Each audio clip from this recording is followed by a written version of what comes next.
The stars had always been humanity's dream. For centuries, people looked up at the night sky and wondered what waited for them in the darkness between worlds. By the year 2247, they had found their answer. And the answer was terror. Admiral Yuki Tanaka stood on the bridge of the ESS Defiance, her hands clasped behind her back as she stared at the tactical display. The holographic screen showed 10,000 red dots moving slowly toward Earth. Each dot was a warship. Each warship was larger than anything humanity had ever built. Together, they formed the greatest armada the galaxy had ever seen. The hegemony had come. Tanaka had spent 30 years in Earth's defense fleet. She had fought pirates near Jupiter and rebels on Mars. She had thought she understood war. But looking at those 10,000 ships, she realized she had understood nothing at all. "Admiral," her communications officer said, his voice shaking, "we are receiving a transmission from the Lid vessel. Put it through." The holographic display flickered, and a face appeared. But it was not truly a face. The being called itself Archon Joran, and it was made of living crystal. Light moved through its transparent body like blood through veins. Its eyes were pools of cold blue fire. When it spoke, its voice sounded like glass breaking in slow motion. Species designation: human. You have been observed. You have been measured. You have been found acceptable for integration into the hegemony. This is not a request. This is not a negotiation. You will submit your world, your colonies, and your people to hegemony rule. You will serve. Your children will serve. Your children's children will serve. This is the way of all things. This is the only way. The transmission ended. Tanaka closed her eyes for a moment. When she opened them, her face showed nothing but calm determination. "Get me a direct line to Geneva," she said. "The Council needs to hear this." 12 hours later, the United Earth Council met in emergency session. Representatives from every nation and colony sat in the great circular chamber, their faces pale with fear. Some wept openly. Others sat in stunned silence. A few prayed to gods they had forgotten until that moment. The data was clear. The hegemony ruled over 12 ancient species and had conquered thousands of worlds across 50,000 years. No species had ever successfully resisted them. Those who tried were erased so completely that even their names were forgotten. Earth's defense fleet had 340 ships. The hegemony had 10,000. The mathematics of survival pointed in only one direction. "We must surrender," said the representative from the European Federation. His voice was hollow and defeated. "We cannot fight this. We cannot even slow them down. If we submit now, perhaps they will show mercy." Many heads nodded in agreement. The logic was simple. The logic was clear. The logic was the same logic that had led 1,000 species to kneel before the hegemony. Then a young man stood up. His name was Dr. Marcus Cole, and he was a xenanthropologist who had spent his career studying alien cultures. His face was thin and tired, and his clothes were wrinkled from days without sleep. But his eyes burned with something that made the room fall silent. "I need to show you something," he said. He activated a holographic display. Images appeared of alien species, beautiful, strange, wonderful beings of every shape and color. Then the images changed. They showed those same species after centuries of hegemony rule. Their eyes were empty. Their movements were slow and mechanical. They worked, they ate, they slept, they bred. But something essential was gone from them. "The hegemony does not just conquer bodies," Cole said. "They conquer souls. Every species that has submitted to them has lost something within 3 or 4 generations. They lose their art. They lose their music. They lose their dreams. They become perfect servants, efficient, obedient, and completely empty. The hegemony does not want slaves. They want biological machines. The chamber was silent. If we surrender, Cole continued, our grandchildren will not remember what it felt like to hope. They will not understand why humans once wrote poetry or painted pictures or fell in love. They will be alive, but they will not be human anymore. Not in any way that matters. The representative from the European Federation stood up again. His face was red with anger and fear. And what is your alternative? We fight and we die. We die in days, perhaps hours.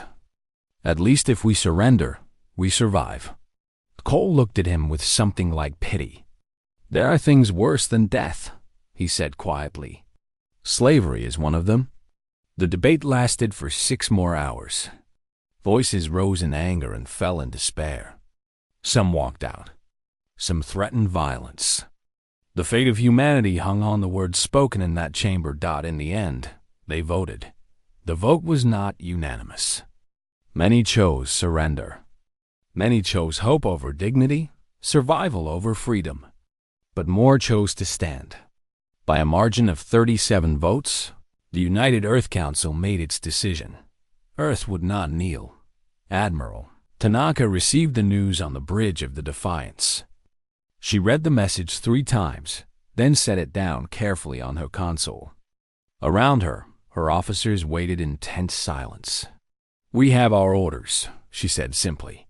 Admiral, her first officer said, 340 ships against 10,000. We cannot win this battle. Tanaka turned to look at him. There was no fear in her eyes. There was no hope either. There was only the calm acceptance of someone who had found something worth dying for.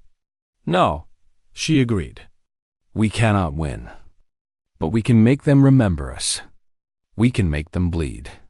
We can show the entire galaxy that the hegemony is not invincible. And maybe somewhere out there, some species will see what we did and find the courage to stand themselves.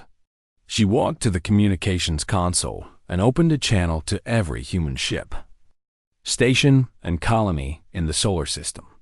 Her voice went out across millions of kilometers of space, reaching miners on asteroids and scientists on distant moons and families huddled together in underground shelters. This is Admiral Yuki Tanaka of Earth Defense Command. You have all heard the hegemony's demands. You know what they want from us. And you know what the Council has decided. We will not surrender. We will not submit. We will not become empty shells wearing human faces. We are the children of Earth, and Earth has never bowed to tyrants. We will stand. We will fight. And if we fall, we will fall as free people, with our dignity intact and our spirits unbroken. To every ship, every soldier, every citizen who can hold a weapon, come home. Come home to Earth. We stand together, or we do not stand at all. She closed the channel. Outside the viewport, Earth turned slowly in the darkness, blue and green and white, beautiful beyond words. Tanaka looked at it and felt tears sting her eyes. She had been born on that world.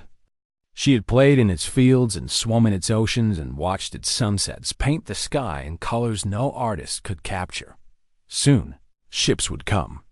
Not enough ships. Never enough ships. But they would come anyway, because that was what humans did. They came together in the darkness. They held each other's hands. And they faced the fire together. The hegemony armada drew closer with every passing hour. 10,000 ships. 10,000 instruments of extinction. And 340. Humans stood between them and everything that mattered. The greatest battle in human history was about to begin. The hegemony had given humanity 72 hours to prepare for death. They expected panic. They expected riots and chaos and desperate pleas for mercy. They had seen it 1,000 times before on 1,000 different worlds. Fear was the same in every language. But humanity did not panic. Instead, humanity got to work, across the globe. Factories that had spent decades making cars and phones and children's toys switched their production lines.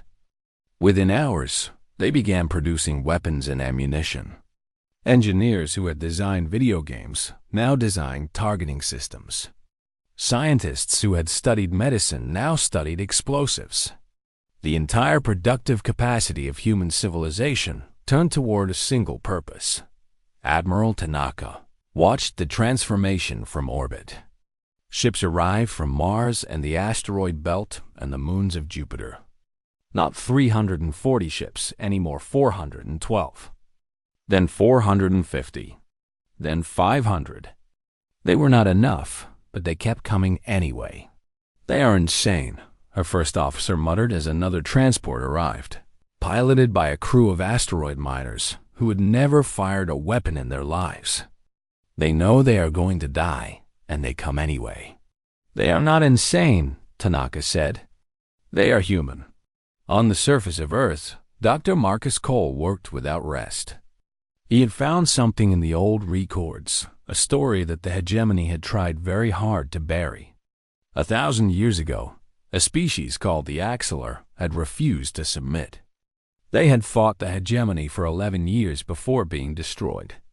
But in those 11 years, they had killed more hegemony soldiers than all other resistance movements in history combined. Cole studied their tactics obsessively. The Axelar had understood something important. They could not match the hegemony in strength or numbers. So they had not tried. Instead, they had fought dirty. They had used tricks and traps and strategies that the hegemony's rigid military thinking could not predict.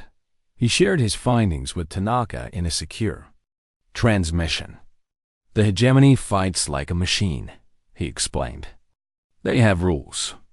They have procedures. They have done things the same way for 50,000 years, because that way has always worked. They do not understand chaos. They do not understand unpredictability. If we can be chaotic enough, if we can be unpredictable enough, we might actually hurt them." Tanaka nodded slowly. "Protocol Prometheus," she said. "What is that?" "Something I have been planning for 20 years. A way of fighting that breaks every rule of space warfare. The admirals called me crazy when I proposed it. They said it was undisciplined, unorthodox, and impossible to coordinate." She smiled grimly. "It seems that crazy is exactly what we need." 30,000 light-years away, a young warrior named Kelveth marched through the corridors of a hegemony warship. His species, the Morthani, had been conquered 8,000 years ago. He had been bred for war, trained since childhood to fight and die for masters he had never questioned. But now he felt something strange stirring in his chest. The ship's communication systems had intercepted human broadcasts.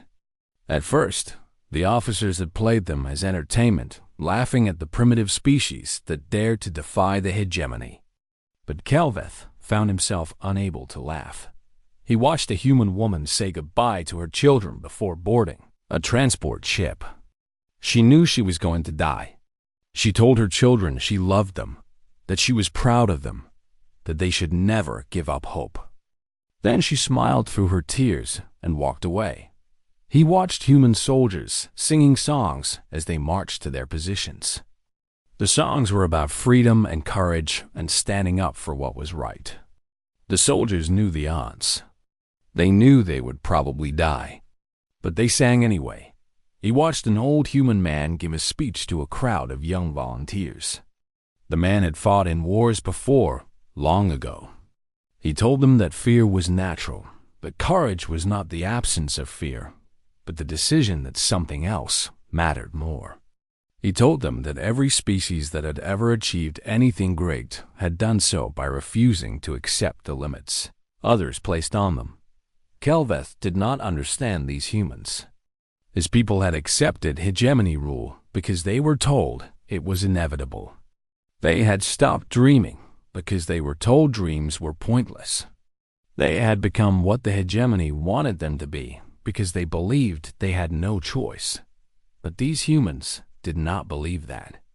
These humans looked at impossible odds and saw not a reason to surrender but a challenge to overcome. They were going to lose. Everyone knew they were going to lose. And still they fought. Something stirred in Kelveth's memory. Ancient stories his grandmother had whispered to him when he was young. Stories of a time before the conquest, when the Morthani had been warriors who bowed to no one.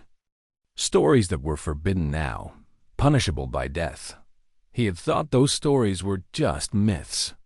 Now he was not so sure. On Earth, the final preparations continued. Hidden facilities deep underground revealed missiles that had been stockpiled for decades, waiting for a threat that everyone hoped would never come. The moon became a fortress, its surface covered with mass drivers capable of launching asteroids like bullets. Civilian ships were modified with nuclear warheads, their crews volunteering for one-way missions. Admiral Tanaka called a final meeting of her captains. 300 faces looked back at her from the holographic displays, young and old, men and women from every nation and background that humanity had ever produced. They were afraid. She could see it in their eyes. But beneath the fear was something else, something that made her proud to lead them. "You know why we are here," she said. "You know what we face. I will not lie to you and tell you that we can win this battle. We probably cannot. But I will tell you this. The hegemony has spent 50,000 years teaching the galaxy that resistance is futile. Tomorrow, we are going to teach them that they were wrong. Every ship we destroy, every hour we survive, every drop of hegemony blood we spill will be a message to every oppressed species watching. We are going to show them that the hegemony can bleed. And maybe, just maybe, that message will outlive us." She paused and looked at each face in turn. "Tonight, hold the people you love. Tell them what they mean to you. Make peace with whatever gods you believe in. And tomorrow, when the battle begins, fight with everything you have. Fight for your families. Fight for your world. Fight for the future we may never see, but that we can still help create." The captains saluted her in silence. Then, one by one, their images faded as they returned to their ships. Tanaka stood alone on the bridge of the Defiance. Through the viewport, she could see the first glimmers of light from the approaching armada. 10,000 ships, each one carrying weapons capable of shattering continents. She thought about her parents, who had died when she was young. She thought about the husband she had never had time to find and the children she had never had time to raise. She thought about all the sunrises she would never see and all the books she would never read and all the moments of ordinary happiness that had slipped through her fingers while she was busy serving something larger than herself. It was not fair. None of it was fair. But then again, the universe had never promised to be fair. It had only promised to be real. And the reality was this: some things were worth more than survival. Some things were worth dying for. Freedom was one of them. Dignity was another. Tomorrow she would probably die. Tonight she was still alive. And as long as she was alive, she would stand. The armada drew closer. The hours counted down. And humanity prepared to write its name in fire across the stars. The Battle of Seoul began at 0600 hours, Earth Standard Time. The hegemony fleet advanced in perfect formation, a wall of metal and light stretching across millions of kilometers. At its center flew the command ship of Arkanjuran, a vessel so large it could have swallowed a small moon. The hegemony had fought 10,000 battles in 10,000 star systems. They knew exactly how this would go. The humans would form a defensive line around their planet. The hegemony would crush that line with superior firepower. The humans would surrender or die. Simple, efficient, inevitable. But humanity had read a different script. The first wave of attackers came, not from Earth's military fleet, but from the asteroid belt. 63 mining vessels, their cargo holds stuffed with nuclear warheads, screamed toward the hegemony formation at maximum speed. Their crews had volunteered for this mission, knowing they would not survive it. Most of them had recorded final messages for their families. Some had brought photographs of loved ones to tape to their consoles. All of them were afraid. None of them turned back. The hegemony detected them too late. Mining vessels were not warships. They had no weapons, no military signatures, no reason to exist on a battlefield. By the time the hegemony understood what was happening, the first explosions were already tearing through their formation. 17 hegemony warships died in the first 60 seconds of battle. It was more than the hegemony had lost in the past 300 years combined. On the command ship, Archon Jurin felt something it had not experienced in centuries. It felt surprise. Suicide attacks? Its subordinate asked in confusion. They sacrificed themselves? Without even attempting to survive? Jurin had no answer. In all its millennia of existence, it had never seen a species that valued anything above its own survival. The mathematics of evolution demanded that survival come first. These humans were acting against the fundamental laws of biology. Before the Arkham could process this information, Admiral Tanaka launched Protocol Prometheus. Human ships burst from hiding places throughout the solar system, from behind asteroids, from the shadows of moons, from the rings of Saturn, where they had waited in silence for days. They did not form battle lines. They did not advance in formation. They attacked in small groups of 3 or 4 ships, striking at the edges of the hegemony fleet and retreating before the enemy could respond.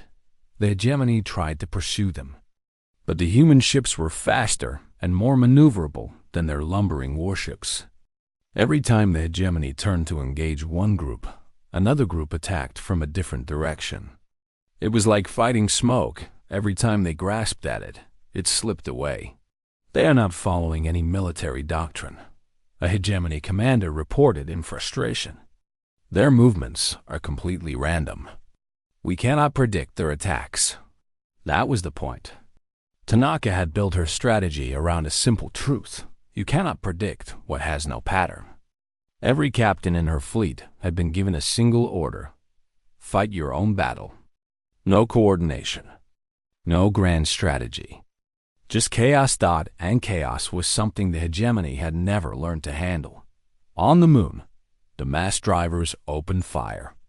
Asteroids the size of buildings hurtled through space at incredible speeds, smashing into hegemony vessels and turning them into clouds of debris. Hidden missile batteries launched their payloads in waves. The hegemony fleet, which had expected to sweep aside human resistance in hours, found itself grinding forward meter by meter, paying for every kilometer with blood. But they were still advancing. And they were still winning. Kelveth watched the battle from his transport ship, waiting for the order to begin ground assault. Around him, thousands of Mortheni warriors sat in silence, their minds empty, their wills broken by centuries of conditioning. They would fight and die for the hegemony because they had been told to. They did not question. They did not hope. They simply obeyed. But Kelveth could not look away from the tactical display.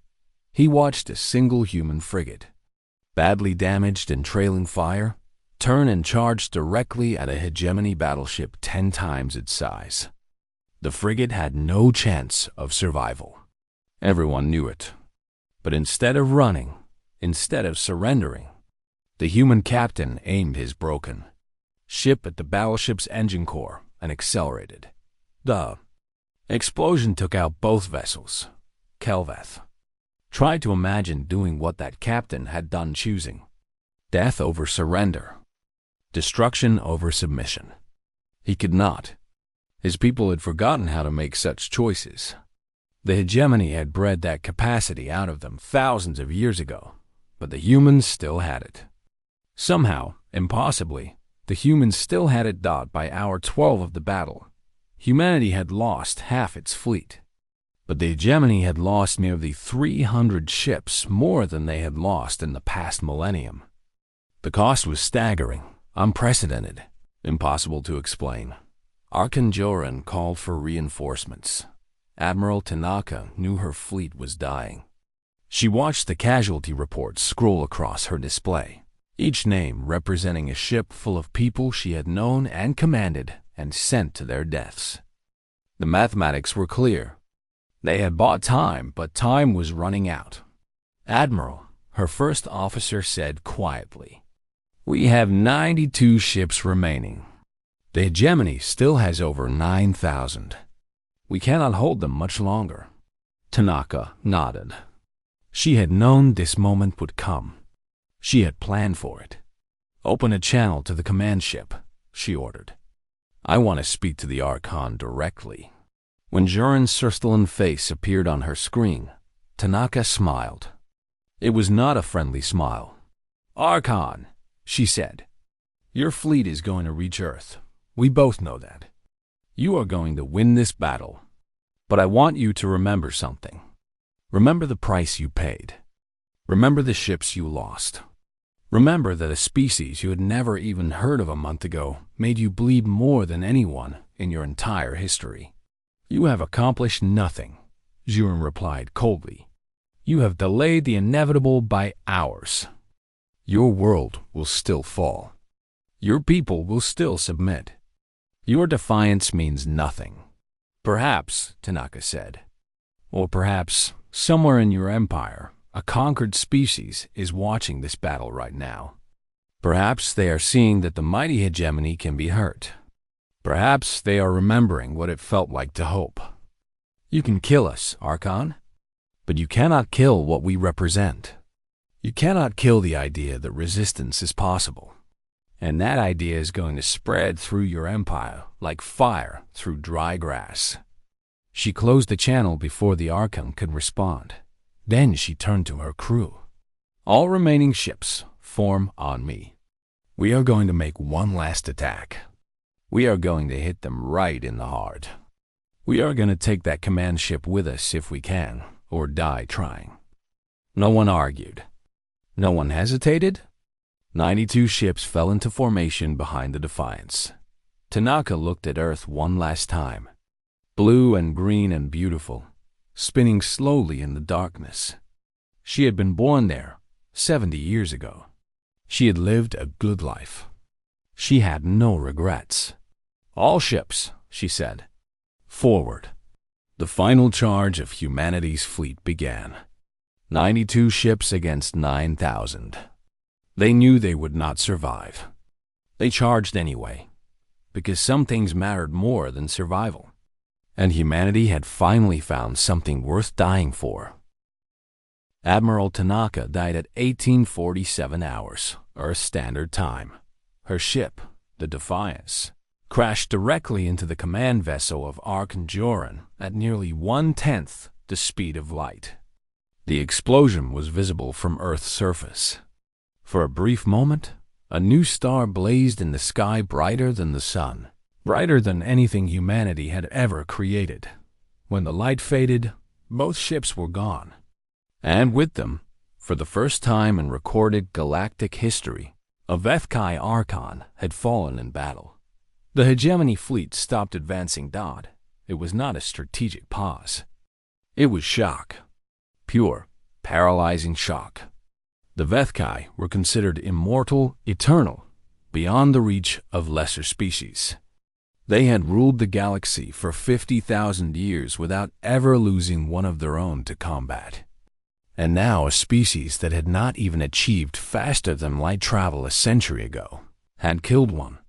The pause lasted only 6 hours. Then the bombardment of Earth began. From orbit, hegemony weapons rained fire on the planet below. Cities burned. Billions died in the first wave. The oceans boiled where the beams struck. Mountains crumbled into dust. It was not war anymore. It was extermination. But humanity did not surrender. In bunkers beneath the Earth's surface, survivors organized resistance. They had known this would happen. They had prepared for it. Tunnels stretched for thousands of kilometers, connecting hidden shelters and weapon caches. Factories deep underground continued producing equipment. The surface was lost, but the underground held. Dr. Marcus Cole emerged as one of the leaders of the resistance. He had been in Geneva when the bombardment started, speaking to the council about strategies for survival. When the building collapsed around him, he had crawled through the rubble until he found an entrance to the tunnel network. Now he coordinated resistance efforts from a bunker 3 kilometers beneath what had once been the Swiss Alps. "We have lost the sky," he told the other resistance leaders. "We have lost most of our cities. We have lost billions of our people. But we have not lost our will. And as long as we have that, we have everything." The hegemony began landing ground troops. Kelveth was among them. He had expected the landing to be easy. The bombardment had destroyed most of humanity's military capability. There should have been nothing left to fight. But as his transport touched down in the ruins of a city called Tokyo, he found himself facing something he had never encountered before. Resistance. Not organized military resistance. The human armies were gone. But everywhere his forces advanced, they met opposition. Civilians with improvised weapons. Children throwing rocks. Old men and women setting traps in the rubble. Every building had to be cleared by force. Every street corner might hide an ambush, and the humans did not fight like any species he had ever seen. When they were cornered, they did not surrender. They fought until they died. When they ran out of ammunition, they attacked with knives and fists and teeth. When they knew they could not escape, they triggered explosives that killed themselves along with their enemies. On the 3rd day of ground combat, Kelveth witnessed something that changed him forever. His squad was clearing a ruined apartment building when they encountered a human woman and her 2 children hiding in a basement. The woman was unarmed. Her children were young, barely old enough to walk. She could not fight. She could not escape. By all logic, she should have surrendered and begged for mercy. Instead, she stood between his squad and her children and looked at Kelveth with eyes that held no fear. Only defiance. "You will not touch them," she said. Her voice was steady. "Not while I breathe." Kelveth raised his weapon. His training demanded that he fire. His conditioning commanded obedience. But something stopped him, something buried deep in his consciousness, in the genes that 8,000 years of slavery had not completely erased. His grandmother's voice, whispering forbidden stories. Tales of Mortheni warriors who had once stood like this woman was standing now, who had protected their families, who had chosen death over dishonor. He lowered his weapon. "We are moving on," he told his squad. "There is nothing here." The other soldiers stared at him in confusion. Disobeying orders was unthinkable. Showing mercy was incomprehensible. But Kelveth was their commander, and they had been bred to follow commands. They moved on. The woman watched them go. She did not thank him. She did not need to. They both understood what had just happened. Something had cracked in the foundation of hegemony control. Something small, perhaps.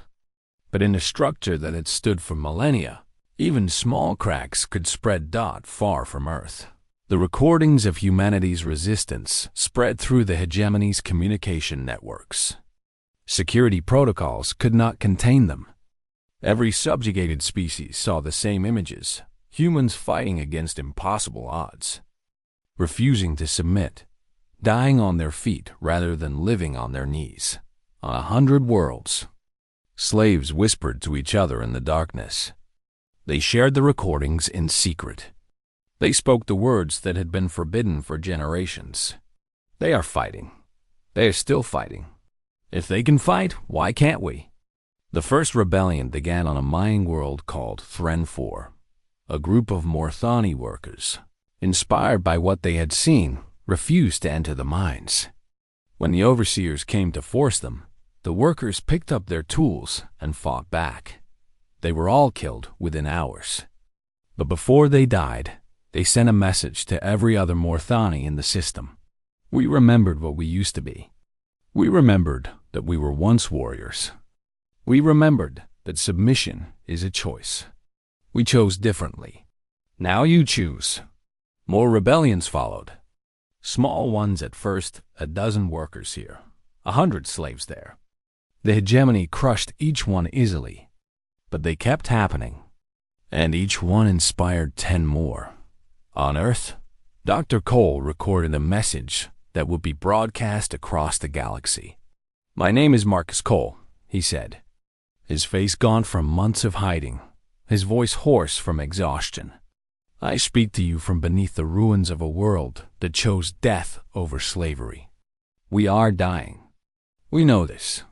The hegemony will probably succeed in exterminating us. But before we go, we want you to know something."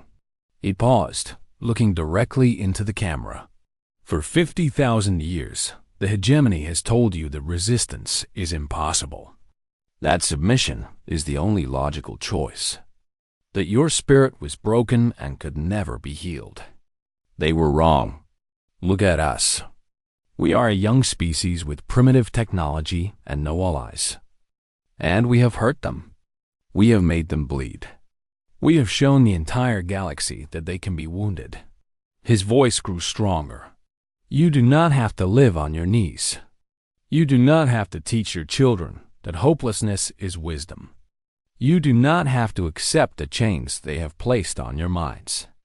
We are proof that the fire of defiance can burn in any heart. Light that fire. Let it spread. Let it burn across every world the hegemony has ever touched. They may kill us, but they cannot kill the idea we represent. And that idea that freedom is worth more than survival will outlive us all." The message spread through the galaxy like wildfire. It reached species that had been slaves for 10,000 years. It reached worlds where hope had been a forgotten word. It reached hearts that had never known anything but submission. And in those hearts, something began to stir. On a slave transport heading toward a hegemony factory world, a Morthani named Velkon heard the message. He had been born in chains. He had never known freedom. But when he heard Cole's words, something awakened in him, something ancient and fierce that his masters had thought they had destroyed. He looked at the guards. He looked at his fellow slaves. He looked at his own hands. And for the first time in his life, he made a choice. 6 months after the Battle of Sol, the galaxy was burning. The hegemony had expected the rebellions to fade quickly. They always did. Slave uprisings had happened before, brief flares of defiance easily crushed by overwhelming force. But this time was different.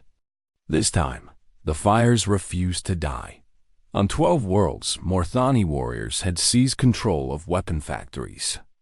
On 20 more, entire populations had stopped working, refusing to produce anything for their masters. In the Outer Rim, 3 species that had never communicated before were now coordinating attacks against hegemony supply lines. Every time the hegemony crushed one rebellion, 2 more ignited somewhere else. And on Earth, incredibly, the resistance continued. The hegemony had bombed the surface into wasteland. They had killed billions. They had destroyed every city, every factory, every sign of civilization above ground. But the tunnels held. The bunkers survived. And the humans inside them refused to break. Hegemony commanders rotated out of Earth duty every 2 months. Many could not complete even that short assignment.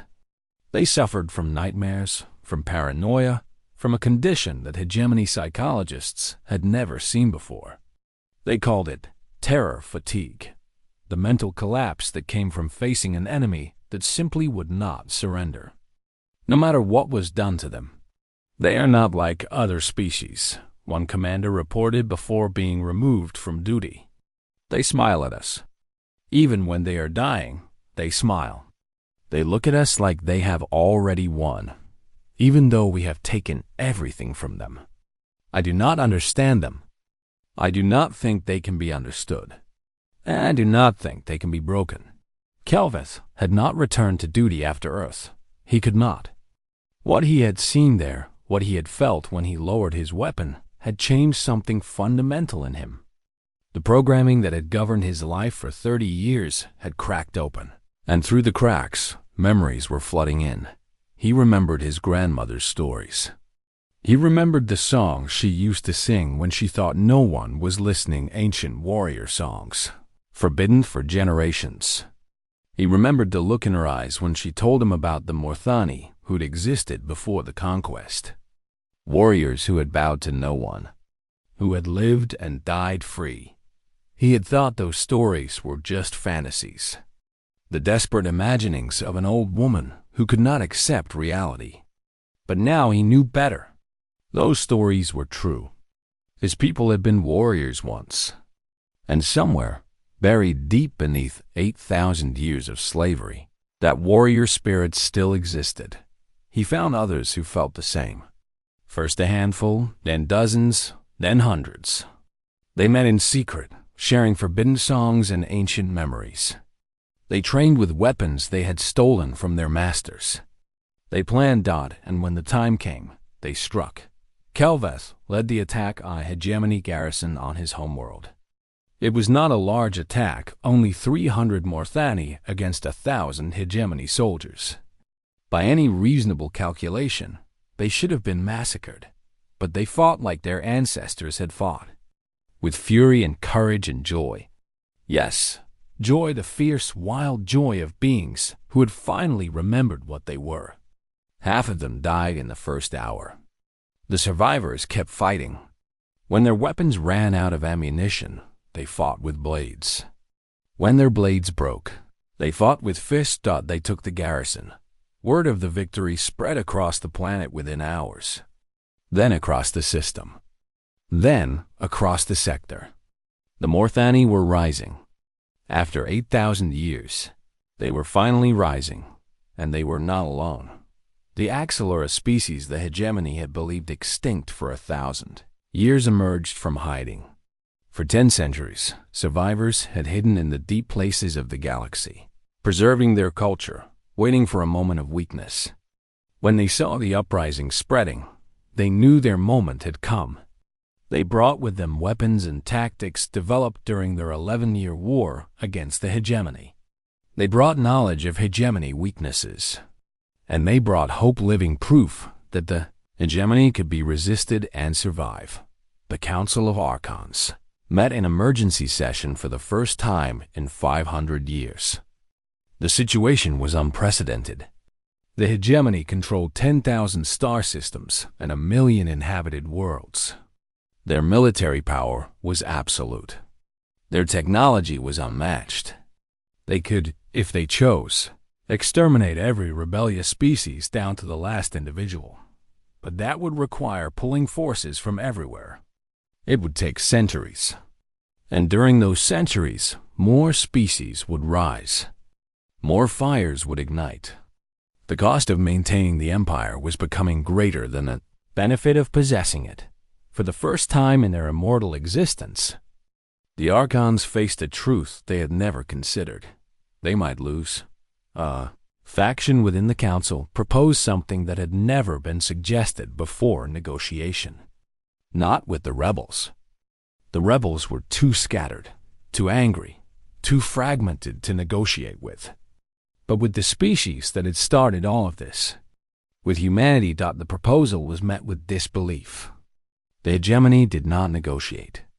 They commanded. They conquered. They ruled. Negotiation implied equality, and no species was equal to the Vethkai. But the fires kept burning. And finally, reluctantly, the council agreed to send a delegation. Dr. Marcus Cole was 53 years old.